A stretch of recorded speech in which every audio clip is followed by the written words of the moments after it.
এই বান্দরটার গলায় ঝুলে পড়েছে নাকি? চুপ করো, বারে বারে ওসব কথা বলো না, শুনতে পাবে। আরে ও ভুদা কপালি ছোড়া, শুনতে পাইলেও বুঝতে পারবে না। ও বয়স কত? বয়স হালকা তো।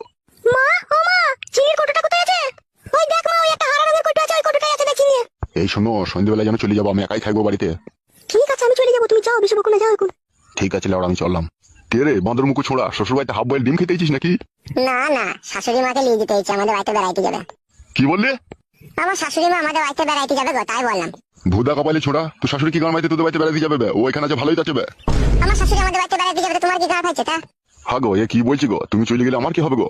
বকো কেন তুমি? তো আমি গেলেও দু একদিন বেরিয়ে চলে আসবো, চুপ করো। দূর মারা, আবার আমাকে হ্যান্ডেল মারতে হবে। ঠিক আছে, এখন যাও, পরে আসবে তুমি। ওকে ভাববে বলো তো? ও লেওড়া আবার কি বুঝবে? ওরা কোনো বালে ঠুটি দেয়নি, ও আবার কি বুঝবে এইসব ব্যাপারে মারা? তোমার মেয়ে লেওড়া পারেও বটে, ওই বুড়ি চুদাকে ছেড়ে দিয়ে এই কাঁচা কচি ছেলেটাকে বিয়ে করে নিয়েছে। চুপ করো তুমি, চুপ করে, যা করেছে করেছে, চুপ করো। ঠিক আছে লেওড়া, সন্ধ্যেবেলা যেন চলে আসবে, আমি একাই থাকবো ঘরে। আচ্ছা ঠিক আছে, যাও এখন, যাও।